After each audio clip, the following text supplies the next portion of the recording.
তো কেমন আছো তোমরা সবাই? প্রথমের ব্লগটা দেখেছো, কালকে যেহেতু বরের বার্থডে ছিল, তো আজকে অনেক কিছু প্ল্যান ছিল করার, অনেক কিছু করব ভেবেছিলাম, বাট হলো না।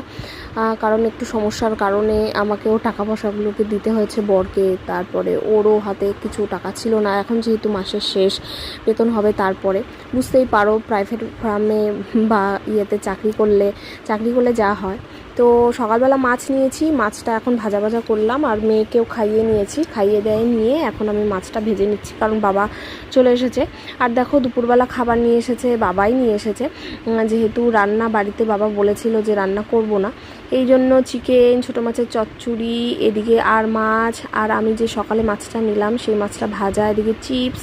এই হচ্ছে আমাদের দুপুরের খাবার দাবার শেষ করে নিয়ে এখন আমি এই যে বরকে বলেছিলাম একটু মাংস আনো, ভালো করে মাংস বানাবো, সবাই খাবো। আর মার কিন্তু পায়েস বানানো হয়ে গেছে। তো হ্যাঁ, মাংস আর মিষ্টি আনতে বলেছিলাম, মিষ্টি বাট আনিনি, মিষ্টি ভর বলছে পরে আনবে, ওই জন্য একটু খচরামো করছিলাম।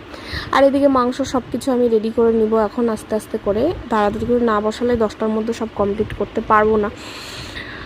তো ব্লগগুলো আমার কেমন হচ্ছে ঠিক আমাকে জানিও, কারণ প্রথম ব্লগ করছি না, প্রথম ঠিক না, আগেও করেছিলাম, বাট আমার ফেলিওর হয়ে গেছি আমি ব্লগিংয়ে। তো এখানে দেখো মাংসের সব কিছু পেঁয়াজ কেটে নিয়েছি। আর আজকে দুপুরবেলা খাওয়া দাওয়ার পরে এত টানা ঘুম দিয়েছিলাম আজকে সবাই মিলে আমরা, কারণ হচ্ছে একটু রেস্ট পেয়েছি। বরেরও আজকে ছুটি, অনেক আবদার করে ছুটি বলেছি যে ছুটি নাও, এক আধ দিন একটু বাড়িতে না থাকলে হয় না, তো অফিস থেকে ছুটি নিয়েছে। আর এদিকে মেয়েকে দোকানে পাঠিয়েছিলাম, জানো তো, গরম মশলা কিছুই ছিল না, দারচিনি, লবঙ্গ, এলাচ কিছুই ছিল না। তো বরকে পাঠিয়েছিলাম যে তাড়াতাড়ি দোকানে যা, গিয়ে নিয়ে আয়। তো মেয়েকে পাঠিয়েছিলাম।